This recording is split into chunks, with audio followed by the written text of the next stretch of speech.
আজকের আলোচনার শুরুতেই একটি প্রশ্ন।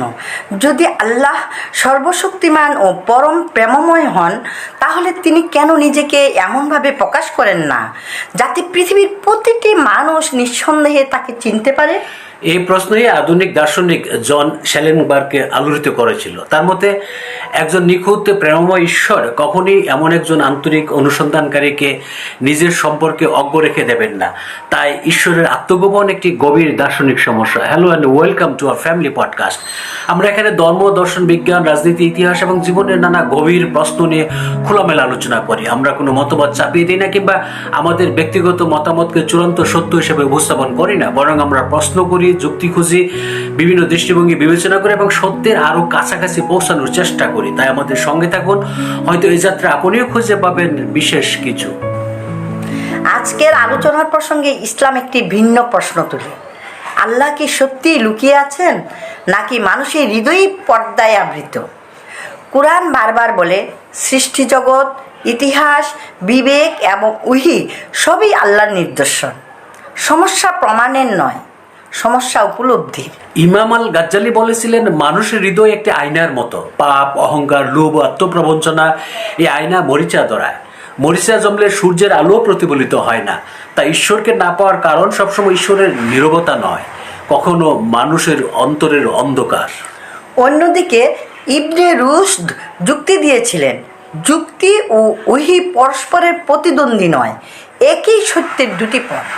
প্রকৃতির নিয়ম, মহাবিশ্বের শৃঙ্খলা এবং মানব বুদ্ধি এসবও আল্লাহর ভাষা।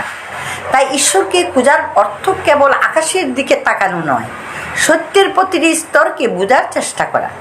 সোরেন কিয়েরকেগার্ড আরও এক ধাপ এগিয়ে বলেন, যদি ঈশ্বর এমনভাবে প্রকাশিত হতেন যে বিশ্বাস না করার কোনো সুযোগই থাকতো না, তবে বিশ্বাস আর বিশ্বাস থাকতো না। তখন তা বাধ্যতামূলক স্বীকৃতি হয়ে যেত।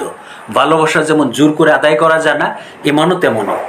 কার্ল ইয়ুং বলতেন, মানুষের গভীর অবচেতনে ঈশ্বর অনুসন্ধানের আকাঙ্ক্ষা নিহিত আছে। মানুষ বাইরের জগতে ঈশ্বরকে খুঁজতে খুঁজতে কখনো নিজের অন্তরের দরজাটাই খুলতে ভুলে যায়।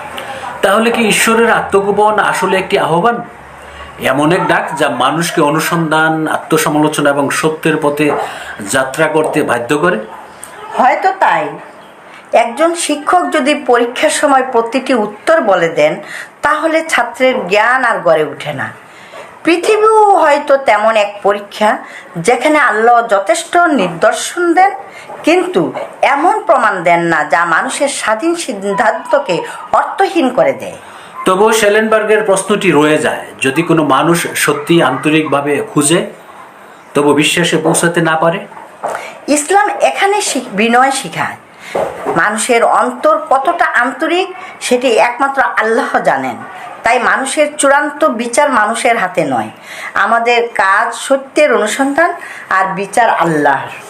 অর্থাৎ ঈশ্বরের আত্মগোপন হয়তো ঈশ্বরের অনুপস্থিতি নয়, বরং মানুষের স্বাধীনতা, নৈতিক দায়িত্ব এবং আধ্যাত্মিক বিকাশের জন্য একটি রহস্যময় অবকাশ। আজকের আলোচনা শেষ করি একটি প্রশ্ন দিয়ে। যদি ঈশ্বর প্রতিদিন আকাশে নিজের নাম লিখে দিতেন, অলৌকিকভাবে প্রতিটি মানুষের সামনে উপস্থিত হতেন, তবে কি মানুষ তাকে ভালোবাসত, নাকি কেবল তার অসীম শক্তির ভয়ে মাথা নত করত? আর যদি ভালোবাসা স্বাধীনতা ছাড়া অসম্ভব হয়, তবে হয়তো ঈশ্বরের আংশিক আত্মগোপনই মানুষের স্বাধীন ভালোবাসার সম্ভাবনাকে বাঁচিয়ে রাখে। প্রশ্ন করুন, ভাবুন, অনুসন্ধান করুন, কারণ সত্যের পথ কখনো অন্ধ অনুসরণের নয়। জিজ্ঞাসা, বিনয় এবং আন্তরিক অনুসন্ধানের মধ্য দিয়েই উন্মুক্ত হয়। And that's it for today. Thanks for watching.